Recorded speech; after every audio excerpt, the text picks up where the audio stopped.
நித்யனின் மகிமை சொல்லிடும் மகிமை அர்த்தித்த பின்னே சிவசக்தி ஸ்வரூபமாய் தோன்றிடும் நித்யன் ஆப்த வாக்கியங்களான அருள் கவிதைகள் நித்யனின் மகிமை சொல்லிடும் மகிமை அர்த்தித்த பின்னே சிவசக்தி ஸ்வரூபமாய் தோன்றிடும் நித்யன் அண்ணாமலையில் பிறந்தான் புவி எண்ணாத யோகமை கொண்டிட நித்யன் ஈரேழு லோகத்து கேட்டார் ஈசன் முக்தி நெறி அருளவே நித்யனாய் அண்ணாமலையில் பிறந்தான் திருவண்ணாமலையில் பிறந்தான்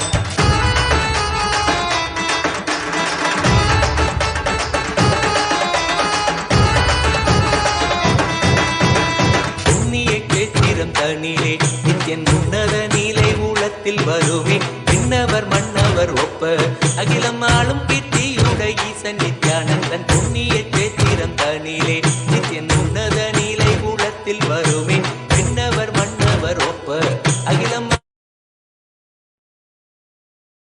So with this, I bless you all.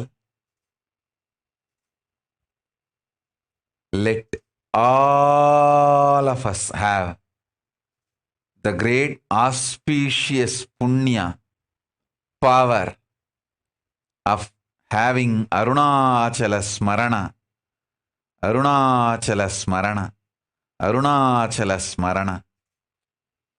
Smaranat Mukti Arunachalam, Smaranat Mukti Arunachalam, Smaranat Mukti Arunachalam.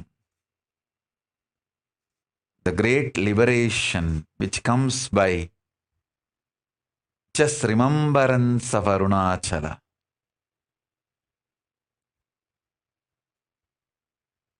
So with this, I bless you all. Let's all radiate with integrity, authenticity, collective integrity and authenticity and responsibility and enriching causing, living Paramadvaitam, the Shuddhadvaita Saivam, the state, space, powers, being, superconsciousness and Kailasa of Paramashiva. Paramashivoham, Om Nithyananda Paramashivoham, the eternal bliss Nithyananda. Thank you. Be blissful.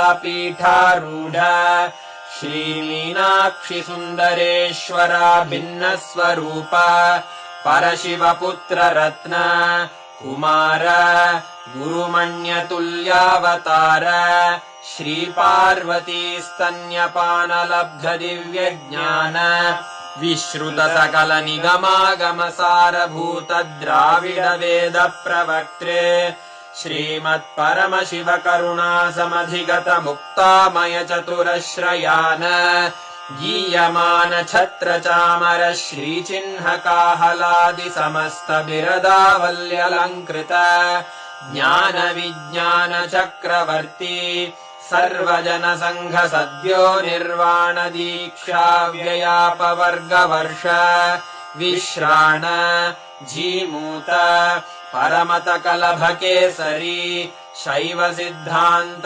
स्थापनाचार्य श्रीराजाधिराज Pandya महाराज गुरु क्षपण शाक्यादि महांधकार निवारण ज्ञान भानु वीक्षणानर्हार्हध्वजोच्छेदन पूर्वक श्रीमद्वृषभध्वजस्थापक शैव समय कर्त्रे सर्वज्ञ पीठारूढ श्री जगद्गुरु श्री ज्ञानसम्बन्धदेशिक स्वामी वागीश सुन्दर माणिक्यवाचक स्वामिनाम् अवतारभूत श्री ज्ञानसम्बन्ध स्वामी पुनरुद्धृत श्यामलापीठ सर्वज्ञपीठ त्रिनवत्युत्तरद्विशततम गुरुमहासन्निधान अरुणगिरियोगीश्वर परम्परागत अरुणाचल सर्वज्ञपीठ गुरुमहासन्निधान कैलास परम्परागत काञ्ची कैलास सर्वज्ञपीठ त्रयस्त्रिंशदुत्तरद्विशततम गुरुमहासन्निधान नित्योत्सव नित्यमङ्गल नित्यकल्याण नित्यरजित कैलास परम्परागत आदि कैलास नित्यानन्दपीठ महासंस्थान महासिंहासन पीठकर्तः साक्षात् श्री परमशिव समुद्भूत कैलास परम्परागत वैवस्वतमनु इक्ष्वाकु हरिश्चन्द्र भगीरथ श्रीरामचन्द्र शूरसेन इत्यादि अनवच्छिन्न सार्वभौम चक्रवर्ति परम्परागत चतुष्षष्टि योगिनी मण्डित चतुष्षष्टि सम्प्रदाय प्रवर्तक मनुधर्म शासन सूर्यवंश प्राप्त सर्वज्ञपीठ सुराङ्गी साम्राज्य मूर्धाभिषिक्त चूडामणे साक्षात् श्री परमशिव समुद्भूत कपिल महागुरु पुनरुद्धृत महानिर्वाणिपीठ अष्टोत्तर सहस्र श्री महामण्डलेश्वर साक्षात् श्री परमशिव सिंहासनाभिषिक्त समस्त गणनायक श्री महागणपति समारंभ अनवच्छिन्न पीठाधीश्वर गुरु परंपरा प्राप्त अटल पीठ अष्टोत्तर सहस्र श्री अटल पीठाधीश्वर धर्म मुक्ति स्वर्गपुर स्वर्ण पीठ त्रयोविंश गुरु महासन्निधान कैलास परम्परागत आदिपीठ सर्वज्ञपीठ जगद्गुरो श्री कैलास पुनरुद्धारक श्री कैलास परमाचार्य श्रीमत्परमहंस परिव्राजकाचार्य वर्य सच्चिदानंद प्रणव स्वरूप श्रोत्रिय ब्रह्मनिष्ठ श्रीमज्जगद्गुरु श्रील श्री भगवत् श्री नित्यानंद परमशिव श्री ज्ञान संबंध देशिक परमाचार्य स्वामिन् अत्रागत्य परिपाल्य च अस्मान् विज्ञान वितरण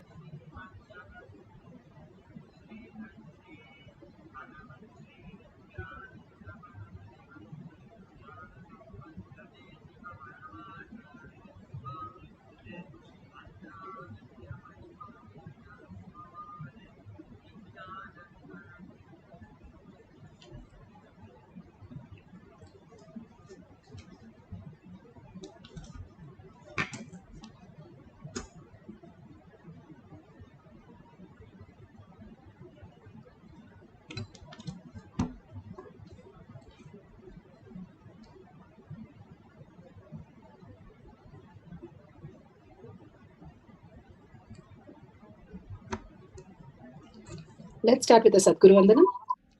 Nithyanandam Paramasukhanam Kevalam Jnanamurtim Dvandvatītam Gaganasadusham Tattamasyadi Lakshyam Ekam Nityam Vimalamachalam Sarvadi Sakshibhutam Bhavatītam Trigunarahitam Sadgurum Tam Namami. Let's go through the disclaimers. Security measures. No photography, video, audio recording. Important cautions.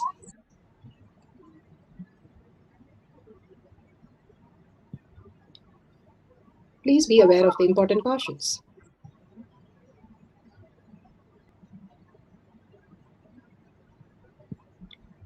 What is power manifestation? Let's hear from Bhagavan himself explaining what is power manifestation. All the 25 states of consciousness, when they happen in you, due to your chemicals and hormones ups and downs, it is powerlessness. When it happens in you, out of your free will and consciousness, it is powerfulness. That's all. When you fall into sleep, it is powerlessness. When you enter into sleep, it is powerfulness. When you fall into dream, it is powerlessness. When you decide to dream, it is powerfulness. So I have added the ultimate powerfulness, Turiyatita, in your whole being and doing. Manifest all the powers. Understand, power manifestation is nothing but cognitive shift. It is not work. It is cognitive shift. Understand? It is just cognitive shift. It's not work. Work is a 4-letter word. Power manifestation is cognitive shift. Playing with life. Playing with being alive. Beautifully, Bhagavan described what is power manifestation. It's becoming alive and becoming consciousness. And it is a cognitive shift. It is a science. The science is something which you can repeat it and anyone can manifest it. That is why it's a science of power manifestation. And the evidences to experience a superconscious breakthrough by each one of us is given here. All the evidences from how we can manifest the powers of Paramashiva. And science of power manifestation is authentic, time-tested, scientific and foolproof. The Shastra Pramana, the evidence from the scriptures. The eternal, unchangeable truth revealed in the source scriptures, the Vedas and the Agamas.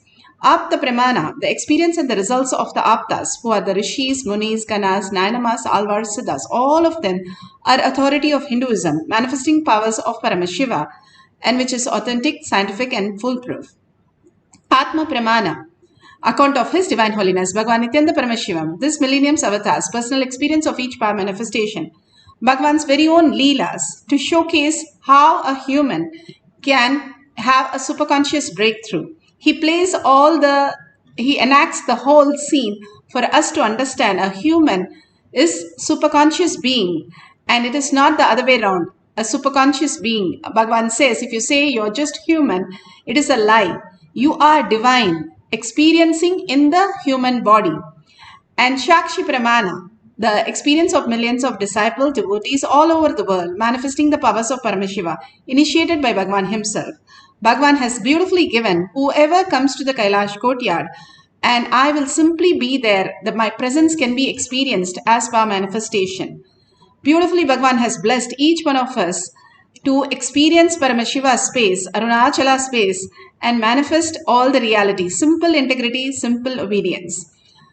Pratyaksha Pramana, the scientific study which shows us clearly that measuring the effect of being in the enlightened state, that there is no thoughts. Whether it is devotees, disciple, balasans or Bhagavan, we can clearly see that the scientific studies shows there is no thoughts which is happening in the brain. Rather, it is in the D spot, divine spot, dopamine spot, where we can experience the oneness with Paramashiva and manifest powers. How Bhagavan said, when you are ferocious, you can experience the power manifestation. Let's go to the Shastra Pramanas. Shastra Pramana is from Vijnana Bhairava Tantra. Vijnana, consciousness. Bhairava, one who experiences consciousness. Tantra is the method you experience the consciousness. How you have a lab and you have to have a result. You have to do step-by-step process to get the same result. That is exactly how these power manifestation is, where you can manifest the powers when you follow the step-by-step integrity and obedience. Simple integrity, simple obedience. Vijnana Bhairava Tantra, Sutra 34, Dharana 11. Let's go to the Shastra Pramana. The Shastra Pramana for the power of third eye awakening is taken from the Vijnana Bhairava Tantra, Sutra 34, Dharana 11.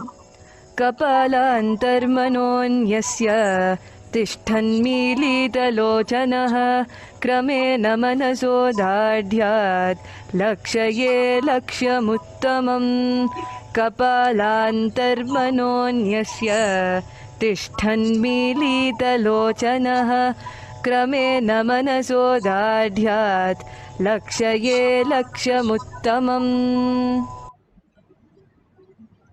Bhagavan Paramashiva says, by fixing the mind on the inner space within the crown center and sitting stably without any movement, having the eyes closed in succession, by stability of the mind and the inner space through the power of the third eye, one directly sees the ultimate goal, Lakshyam.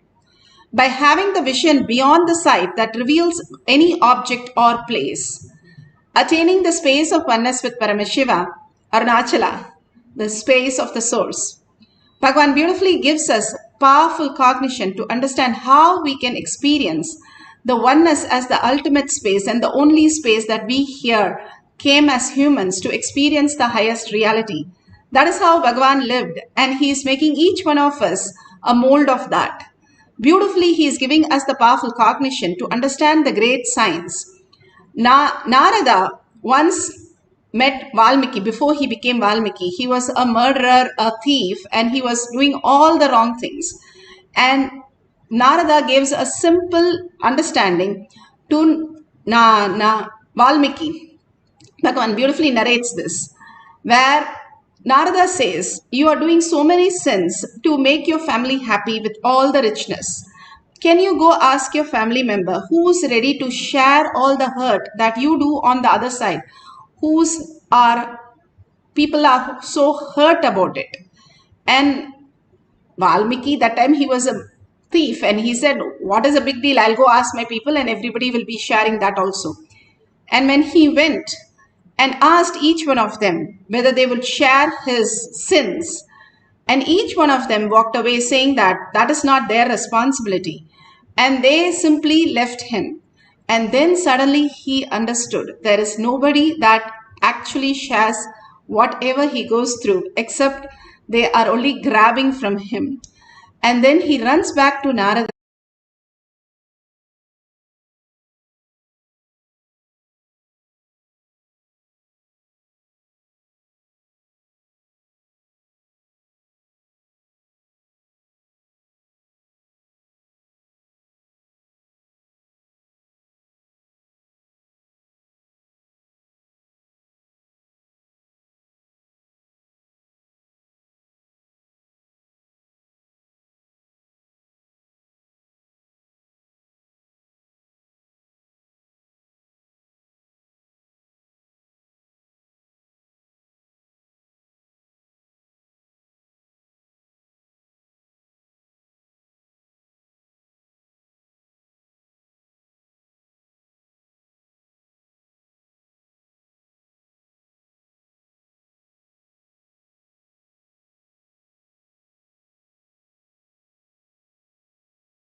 Nithyananda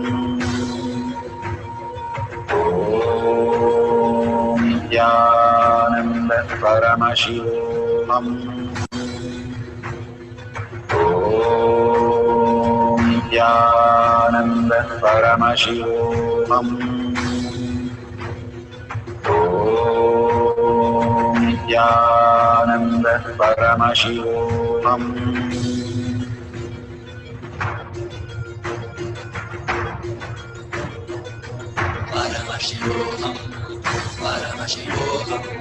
Let Paramashiva's third eye manifest in all our third eyes. Let the Amrita pour, let the Vani open up, manifest in all of us.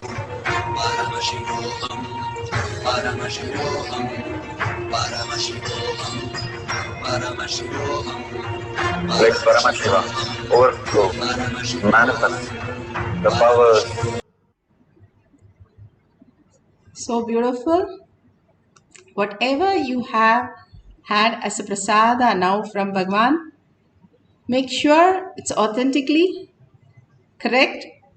Open your eyes, open your eye bands and check, verify authentically and make sure all the things Bhagwan has given, prasada, is not just words, it's a message for you exactly to manifest your reality. And that is the prasada when you use the Living Enlightenment book or the Bhagavad Gita decoded. So beautifully, you have experienced the oneness with Paramashiva. If you have got 5 to 10 words correct in a row, then you have manifested the powers beautifully. If you have just few words correct or you just had the Kundalini energy, you started manifesting the powers. Now again, let's surrender to Bhagwan's lotus feet and again start the beautiful space of oneness and start manifesting the powers of Paramashiva intensely. Hold the space of Paramashiva, chant the Mahavakya and start experiencing the oneness with Paramashiva. Whatever Paramashiva shows, write down and manifest your reality. All these are manifestation of Bhagwan himself through you. That is the ultimate oneness that you can experience as reality. If you become a $1 trillion kid and experience all that your father is showering on you, feeling the whole elite, feeling that whole richness, feeling that whole fulfillness and all that luxury, everything just like that, you are much more than the $1 trillion dad, where Bhagwan is the ultimate who has manifested the whole reality, how it happens and how you can manifest anything just at your power of will. And that is the most beautiful space that you can experience when you are in the Paramashiva space. And that is the science that Bhagwan is downloading in each of us in every satsang and every darshan and every power manifestation. Let's hold that space, tie your eyes clearly so that no light enters and sit straight with your head, neck and spine in a straight line. Continuously chant the Mahavakya, hold the oneness space, unclutch with everything that you know as you, and only hold Paramashiva as you for a few minutes and see what all he can reveal and manifest as your reality, as auspiciousness, abundance, healing.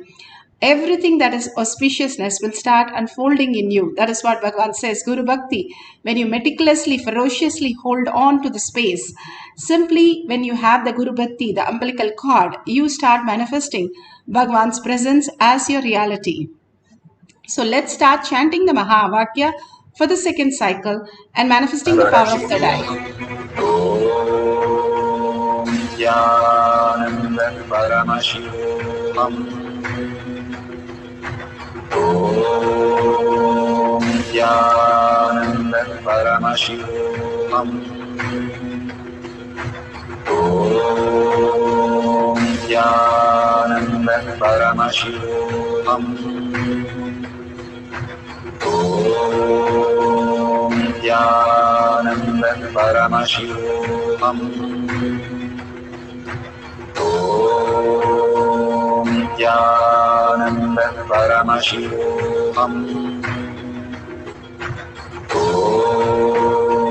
Nithyananda Paramashivoham. Nithyananda Paramashivoham. Nithyananda Paramashivoham. Om Nithyananda Paramashivoham. Om Nithyananda Paramashivoham. Om Nithyananda Paramashivoham.